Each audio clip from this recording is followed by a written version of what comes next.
The cruelest cuts are often made with a smile, and the sharpest revenge is to live unshaken. Hey guys, tonight we witness a betrayal so public, so cruel, it could have broken anyone. But it didn't. It happened in a picture perfect backyard during what was supposed to be a celebration of love. But when the champagne flutes clinked, a sister's words cut deep, and someone else finally told the truth. This is a quiet, powerful story from Revenge Stories 94, and it carries a lesson that might just stay with you. So before you get comfortable, take a moment to like the video and subscribe, but only if you genuinely enjoy what I do here. Drop a comment with your city and local time. I'd love to know where you're listening from. Now dim the lights, maybe pour a glass of wine, and let's step into tonight's story together. You don't even hear the words at first. It's the sound that hits you first: laughter. Bright, bold, unfiltered laughter erupting like a champagne cork in the middle of Chloe's backyard wonderland. Then comes the silence that wraps around your shoulders like ice. You stand there, glass still in hand, the Prosecco bubbles fizzing against your lip, but you haven't taken a sip. Across the lawn, your younger sister Chloe holds the microphone like it's a prop she was born to wield. Blonde curls pinned up white cocktail dress, glowing under the fairy lights. She looks like she's been waiting her whole life to deliver this moment. "At least I'm not a divorced nanny," she says with a giggle. You hear it then. Every word. Sharp. Precise. Meant for you. The crowd erupts. Even your parents laugh. Diane covers her mouth too late, and Frank's chuckle is the kind that betrays decades of selective blindness. You feel the sting crawl up your throat, not because it hurts more than you expected, but because deep down you already knew she'd do this.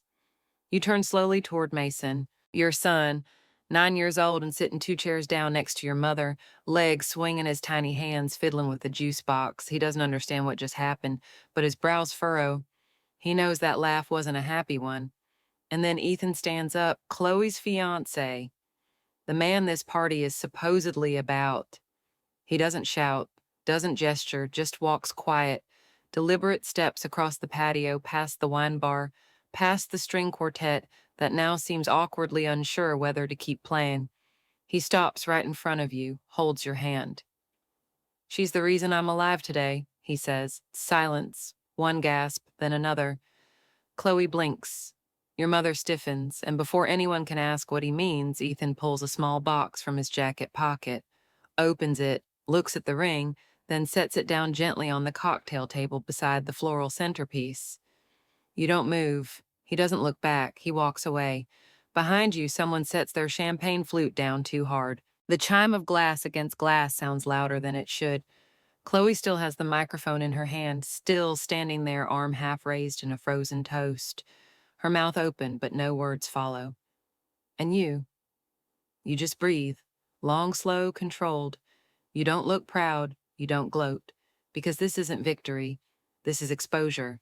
A stage peeled back, the glitter stripped away, and you're still standing. Would you have said something, or just let the truth hang in the air like a ribbon cut loose? You didn't want to come. You told yourself it was nerves, maybe exhaustion, but you knew. In that quiet, uneasy part of you that still wakes up at 3 a.m., replaying arguments that ended years ago, you knew this wasn't anxiety. It was instinct. Because you've walked into rooms like this before, rooms filled with carefully curled laughter and tight hugs that never quite reach the spine, rooms where you're not seen, not really, just assessed. Still you came.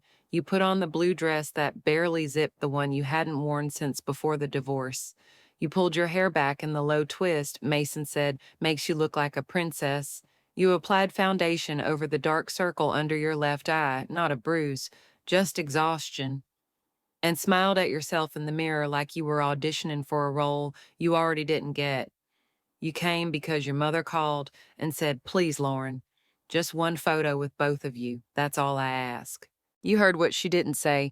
"Don't ruin this for Chloe. Just try to be gracious." You came because Mason had already picked out his little blue blazer and wanted to cheers Auntie Chloe with sparkling juice. He doesn't know what she said about you behind your back. He doesn't remember the time she sent him a birthday gift 3 weeks late with the wrong name on the tag. To him, Chloe is fun. And to you, Mason is everything. So you came to that magazine-perfect backyard in Pacific Beach with its bistro lights and monogrammed napkins and fig and brie hors d'oeuvres stacked like edible origami. You didn't speak much. You stood near the back, near the shadows, resting your hands lightly on Mason's shoulders as he watched the jazz duo. People flitted past, clinking glasses, smiling with their teeth. You smiled back, practiced, unbothered, except you were bothered. And the thing about pretending not to be is it shows up in the strangest places. In the way your throat tightens when someone asks where you're working now, in the way you over-apologize when you bump into a chair, in the way you hold your breath when Chloe walks by like she might mistake your silence for envy and crown herself again. The dress wasn't meant to be armor, but it became one, not because it was beautiful, but because it still fit, even after your husband left, even after the nights you skipped dinner to pay for Mason's dental visits, even after the mornings you woke up at 5 to clean Airbnb rentals before dropping him at school. It still fit, and that meant something. But armor cracks, especially under fluorescent smiles and speeches soaked in subtle cruelty. When Chloe stepped out with Ethan, microphone in hand, you knew something was coming. You saw it in her eyes, the flicker, that brief pause before she looked your way. You've seen it before. High school graduation, your baby shower, that Thanksgiving when you brought your own pie because she mocked yours last year. She smiled at you then like a cat walking across a grand piano, graceful, and fully aware of the noise she was about to make. Some sisters send handwritten cards, yours sends loaded punchlines. And when the laughter came, you didn't cry, not because it didn't hurt, but because you had already decided in that blue dress and those heels you couldn't afford, that this time you weren't going to flinch in public. Remember what you told yourself in the mirror, smile, and survive the evening. What you didn't know was that survival would look like Ethan placing that ring down and the room falling silent, not because of what was said, but because you never said a word. You've known this version of her your whole life. Chloe, with her perfectly smooth voice and unnaturally symmetrical handwriting. The girl who wore lip gloss at 12 and power heels at 20. Who could manipulate a room without raising her tone. Who made ambition look feminine and cruelty feel like elegance. She doesn't hate you. That would require depth. Chloe simply needs you to stay smaller than her. You were her baseline, her comparison. You absorbed the contrast so she could shine. The selfless older sister who traded in her grad school offer for diapers and doctor visits. The one who didn't bounce back. The one who didn't look like her filtered Instagram feed. Your parents never said it aloud, but you felt it in every "you'll find your path too, sweetie," and every time your achievements were summarized in a warm pat on the back, while Chloe's were engraved on glass awards and slid across dinner conversations like fine china. She's 6 years younger than you, but you've always fell a decade behind her. And yet you held the door open every time she passed. You were there when she got her first marketing job, when she got her second promotion, when she moved into a condo with a view you'd only see on Zillow. You even babysat her Pomeranian for a weekend so she could fly to a leadership retreat in Aspen. Mason was sick that weekend. You stayed up all night with him, thermometer in hand, while Mr. Puffball slept on your lap. Chloe never asked if Mason got better. She just Venmo'd you $50 and wrote thank you with sparkle emojis. She wasn't raised to check in. She was raised to perform. Your mother always described Chloe as driven. Your father called her exceptional. You were described as dependable, a backhanded compliment wrapped in a casserole dish. At family dinners, Chloe told stories that dazzled, about boardrooms and branding strategy and CEO luncheons where she made some VP laugh so hard he spilled his sparkling water. You, on the other hand, told stories about Mason's new obsession with dinosaurs or how you learned to stretch coupons during inflation. They nodded politely, but they listened to her. And yet it wasn't envy that hollowed your chest, it was erasure. There's a difference between wanting someone's life and just wanting your life to be seen. It wasn't about the titles or the tailored blazers. It was about how in every room Chloe got the spotlight and you got the folding chair near the outlet. You remember once when you were both little playing dress up in your parents' bedroom, you wrapped a scarf around your head and called yourself the Queen of Quiet. Chloe laughed and said, "You can't be a queen if nobody hears you." You didn't realize until much later. She'd built her empire on that principle. You tried for years to tell yourself it wasn't personal, that Chloe's sarcasm was just her love language, that her jabs were jokes, that it didn't sting when she said things like, "Wow, I could never stay home all day, I'd go crazy." Or when she introduced you to a colleague as my sister, she's kind of in between jobs right now. You weren't in between, you were raising a child, you were surviving, but survival never makes the highlight reel. So when she made that toast, when her words sliced across the party like a velvet dagger, it wasn't the first time she'd done it. It was just the first time someone didn't let it slide. Ethan's silence had been building for months, you realize now, and her cruelty perfumed with grace had finally become unbearable. And what's most shocking is how unsurprised you are. Because deep down, a part of you always knew Chloe wasn't afraid of losing love. She was afraid of losing the mirror. And when you stopped reflecting her perfectly, she started cracking. Have you ever been someone's shadow so long you forgot what your own light looked like? You never meant for it to happen. It was a late summer afternoon, one of those lazy Sundays when your family pretends to be closer than it really is. The Bennetts had gathered for a barbecue at your parents' house in La Mesa. The kids were outside chasing bubbles, the adults were inside, swapping stories mostly about Chloe's new apartment, Chloe's promotion, Chloe's next big pitch. You were in the kitchen refilling the lemonade pitcher when Ethan walked in. He didn't announce himself, he never did. He just moved quietly like someone who understood the power of silence. You didn't turn around when he entered. You figured he wanted ice, or maybe just a moment away from the show. "Hey," he said gently. You turned, eyebrows raised. "I need something." He hesitated, then asked, "How are you, Lauren?" Not the kind of "how are you" people throw out as filler, the kind that waits for an honest answer. You blinked. Most people didn't ask. Most people assumed you were fine because you smiled, because Mason looked healthy, because your mascara wasn't running. "I don't know how to start over," you said. It wasn't a cry for help. It was a confession to no one in particular spoken aloud because you didn't think anyone was really listening, but Ethan was. He met your eyes, those steady slate gray eyes that never seemed to dart or waver, and said, "You already did," just like that. 4 words, no advice, no pity, just clarity. You remembered standing there, lemonade sweating in your hand, trying to act like it hadn't hit you somewhere just behind the ribs. He left the room after that, no lingering, no implication. But those words followed you home for days, weeks. You'd be folding laundry and suddenly hear it again. You already did. You never told anyone, not because it was wrong, but because you knew what it would look like. He was Chloe's boyfriend. And Chloe, whatever else she was, had a talent for turning stories inside out until she was always the one holding the moral compass. If she'd ever found out you had shared a vulnerable moment with Ethan, she would have painted you as desperate, a sympathy vulture, a lonely older sister fishing for someone else's affection. So you buried it. Not the feeling, just the memory. You told yourself it was a blip, a rare kindness, but every time you saw Ethan after that at family dinners or holidays, there was a gentleness in the way he looked at you, like he was still waiting for you to tell the truth. And you never did, because survival had taught you something about timing. When you grow up trying not to take up space, you learn to measure every word like it costs something. So you said nothing. You clapped for Chloe's milestones. You laughed at her jokes even when they were at your expense. You held Mason on your hip and smiled at every camera lens.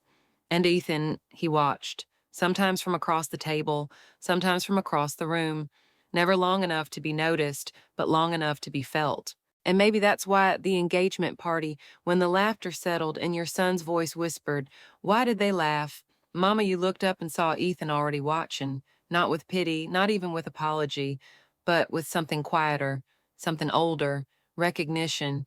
Have you ever had a moment with someone that was so small but changed everything you believed about being seen? It starts like a comedy set, light applause, someone refills their wine. The string lights blink above like stars too curated to be real. Chloe walks to the mic in that white dress that fits her like it was tailored for revenge. She's glowing polished to perfection, her curls bouncing, her smile practiced. She thanks the crowd coos over. Keith and raises a glass to love. Then she turns her head, looks straight at you, and says it. "Some of us took different paths.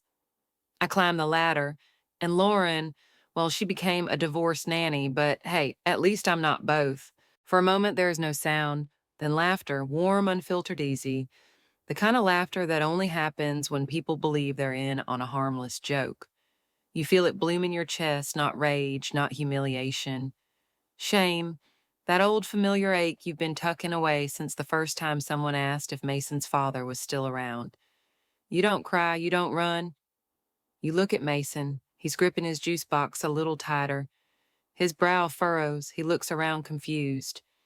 He doesn't know what was said, not really, but he knows people are laughing at his mother, and that's enough. He turns to you. Why did they laugh, Mama? You kneel beside him, because sometimes grown-ups forget to be kind. You feel your mother stiffen beside you. Diane's face has gone pale, and her eyes flicker like she's searching for a way to erase what just happened. Frank stares straight ahead, expression unreadable, arms crossed like he's holding in a truth too messy to touch. But Chloe keeps going. She transitions back into a toast like nothing happened. Thanks, your parents. Makes a joke about Ethan leaving socks around the house. Ends with to the future Mr. and Mrs. Rivera. The crowd claps, glasses clink. Someone shouts to the bride, but Ethan doesn't raise his glass. He doesn't even look at Chloe, he looks at you. And in that look is the unraveling of the entire script. You remember once in the early days of your divorce watching a candle flicker in your bathroom while Mason slept. You told yourself then, I will survive this without bitterness. But now you're not surviving. You're enduring. You're holding hands with your son as strangers laugh at your pain. You're standing in a room full of people who say they love you, but clap for someone who used a microphone to gut you. And no one says a word in your defense, except Ethan, not with noise, not with outrage, with stillness. With the kind of stillness that feels louder than the entire jazz band. You see the way he pulls his hand away from Chloe's, the way his jaw tenses when she laughs too loudly, the way he watches you like he's realizing something for the first time and mourning the time he lost, not realizing it sooner. And then Ryan appears beside you. Your younger brother, the one person in your family who never tried to shrink you to fit a mold. He leans and murmurs, You okay? You nod barely. She's always been like this, he says, watching Chloe pose for a photo. You know that. You nod again. Ryan glances at Ethan. He hasn't stopped looking at you since the toast. You feel your stomach twist. Because that isn't relief, it's pressure. It's the weight of being seen fully after so many years of being looked through. And what scares you most isn't that he's watching. It's that a small part of you wants him to. You've spent so long apologizing for taking up space that now under his gaze, you feel something crack open inside you, something dangerously close to hope. Isn't that how we betray ourselves sometimes? Not when others mock us, but when we start believing they're right. You try not to look at him. You tell yourself that you're imagining it, that the weight of his gaze is just your nerves playing tricks. But you feel it undeniable and steady like sunlight pressing through closed blinds. Ethan doesn't return to Chloe. He doesn't smile for photos or raise a toast. He just stands there next to her, but not really with her. His hand dangles at his side, refusing to meet hers. His expression is calm but distant, like a man who just woke up in the middle of his own life and didn't recognize the room he built around himself. You stay seated on the low garden wall watching Mason chase another kid around the fountain. You're thankful for his laughter. It breaks the tension around you like sunlight cracks frost. The rest of the party continues on. People move, but the air feels heavy like it remembers. You watch Chloe pose in front of the flower arch, adjusting Ethan's jacket like she's arranging a mannequin. She doesn't notice how stiff he stands, or maybe she does and refuses to see it. She's not used to losing control of the narrative. You're still holding your champagne flute, though you haven't taken a sip in an hour. Not since her toast, not since the laughter, not since the silence that followed Ethan's words. She's the reason I'm alive today. What did he mean by that? You'd asked yourself that exact question once before quietly in your car parked in front of your old apartment the night your husband moved out, Ian. What was the point of all the trying, the giving, the breaking just to keep a family running?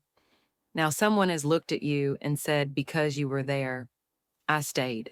And you don't know how to hold that. You feel it before you see it, his steps, purposeful, measured. Then he's in front of you again.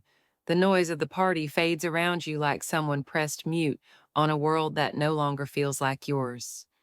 You, Okay, he asks, voice low. You consider lying. A soft practiced, I'm fine is always easier. But something about the way he's looking at you won't let you do it? No, you say. Not really. He nods once like he's been waiting for your honesty. I'm sorry she did that, he says. She's your fiancé. You reply not as an accusation, but a reminder. He doesn't deny it, but his silence isn't defense, it's deliberation, like he's searching for words that won't shatter anything else.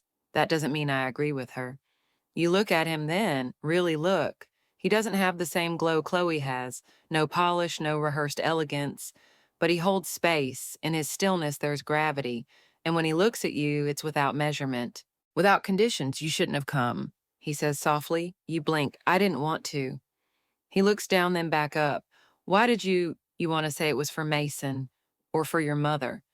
But the truth hangs there raw and inconvenient. I thought maybe this time would be different. He nods. He understands that kind of hope, the kind that humiliates you even as you carry it in both hands. Chloe's voice cuts through the air. Ethan, baby, come take pictures. He glances over his shoulder, then back to you. I'll be right there, he calls out. But he doesn't move, and neither do you. You study his face. You see something shifting not just in the moment, but maybe in him. A man realizing the life he's about to enter isn't one he chose, but one he complied with. I don't want this to be a thing you say carefully, whatever that was earlier. I don't want it to become something you regret tomorrow. His eyes soften. I won't regret it. You inhale through your nose. Slow, controlled, she's your future. He tilts his head. She's building an image, he says. I've just been standing in the frame. That hits harder than anything Chloe said tonight. She loves you, you offer. She loves the version of me that looks good beside her, he answers. But you saw the version of me no one else did, and you didn't look away. You don't know how to respond to that, so you don't. The last time someone spoke to you like this, you were still married, still believing love meant absorbing more than it gave. Ethan steps closer, not enough to touch, but enough to warm the air between you. 2 years ago, he says, at the park, I was thinking of ending it all. Your breath catches. He doesn't look away. You didn't know that. You didn't need to. You just sat next to me. You listened. You didn't ask for anything. You just stayed. You whisper, that wasn't a big deal. It was the biggest deal, he replies, because you didn't see me as broken. You just saw me. Tears rise before you feel them. They fall before you can stop them. He doesn't flinch. He doesn't try to fix it. He just holds the silence between you like it's sacred. Then behind him, Chloe again. Ethan, what's going on? He turns slowly. You rise to your feet, not to fight, not to claim anything, but to steady yourself. You've been sitting too long in someone else's story. Now you're standing in your own. Ethan doesn't answer her. He reaches into his pocket, pulls out the ring box, opens it, looks down at it. I can't marry someone who thinks cruelty is clever. Then he walks to the nearest table, sets the box down. Just like that. Chloe stares, frozen, breathless. Her mouth opens. Nothing comes out. You don't move, you don't gloat, you don't step forward, because this isn't your victory, this is your vindication. He looks at you once more, nothing promised, everything spoken, and then he walks out the front gate. You stand still, not because you're shocked, but because you're finally completely free. What would it take for you to believe that quiet love, the kind that simply sees you, is the loudest kind there is? It didn't make a sound. That surprised you. You expected the ring box hitting the table to echo something dramatic, something final, but it landed softly like a feather dropped in a chapel, the kind of sound that doesn't disturb anyone, but still manages to change everything. There was no gasp this time, no applause, no music to hide behind, just that slow, suffocating silence. The air was thick with confusion and embarrassment. People stood awkwardly with half-raised glasses and tight smiles. Chloe hadn't moved. Her hand still hovered where Ethan's had once been. The girl who always knew what to say, who always had the last word, was suddenly mute, like someone had unplugged her microphone at the peak of her performance. Frank crossed his arms. You watched the way his jaw tensed, his shoulders squared like he was shielding himself from shame he couldn't admit to. Diane blinked rapidly, clutching her wine glass like it might rescue her from sinking, but neither of them moved toward Chloe. Neither moved toward you. They just stood there. You could almost hear the hum of regret vibrating between them. Still, you didn't move, not to comfort, not to clarify, not to clean up anyone's mess, because for the first time, you weren't going to be the fixer. You weren't going to smooth over Chloe's sharp edges or apologize for making anyone uncomfortable with your pain. You knelt beside Mason instead. He had wandered back to your side when the atmosphere shifted. You didn't call him. He just knew like kids do when something in the room breaks. He leaned into you eyes, searching yours. Is he coming back? You shook your head. Not tonight, baby. He didn't say anything else, just leaned his head against your shoulder. And in that moment, you felt more grounded than you had in months, not because everything was okay, but because finally, you weren't pretending that it was. Chloe sobbed once, loud, sharp, like her heart had been startled, not broken. She backed away from the table, one hand pressed to her chest. A few of her friends rushed in like a security detail, encircling her with soft voices and sympathetic arms. But none of them looked at you. You weren't the villain, but you weren't the hero either. You were the mirror. And sometimes people don't like what they see in you, so they look away. You stayed where you were, Mason's hand in yours, breathing in that strange, hollow quiet. The music stopped. The energy unraveled. Guests began to leave in ones and twos. Some glanced your way with half-hearted nods, unsure of the etiquette for navigating the wreckage of someone else's celebration. Others just disappeared, muttering about early mornings and long drives. You didn't say goodbye. Ryan came over again. He crouched beside you like he did when you scraped your knee as kids. He didn't speak right away. Then he whispered, "That was insane." You let out a small laugh through your nose. Yeah, it really was. You okay? I think so. He glanced toward the house where Chloe had retreated. She had it coming. You didn't answer right away, maybe you said, but it still hurts. Ryan nodded slowly. I don't think he did it to hurt her. I think he did it to finally tell the truth. You looked at your brother, really looked, and in his face you saw something you hadn't expected understanding. Not pity, not judgment, just the rare silent knowing that passes between two people who have both been cast aside and kept quiet for too long. The party dissolved around you. The fairy lights still glowed, but they felt colder now. Decorative. Unnecessary. The flowers began to droop under the weight of evening air. And you simply stood up. You lifted Mason into your arms. He nestled against you without protest. Can we get pancakes tomorrow? He mumbled. You bet, you whispered. As you walked toward the gate, you heard your name. Lauren Diane called out. You turned. She was walking quickly, her heels clicking against the stone path, her posture unsteady. She looked older than she had 2 hours ago. I didn't know she was going to say that she said. You didn't respond right away, just looked at her. You did, you finally said. It wasn't said with anger, it wasn't cruel, it was simply true. Her face fell. She searched for something to say, then gave up. Instead, she reached out and touched Mason's back gently. Drive safe, she said. You nodded. Good night, Mom. Back at home, you didn't undress, you didn't wash your face. You didn't even turn on the light.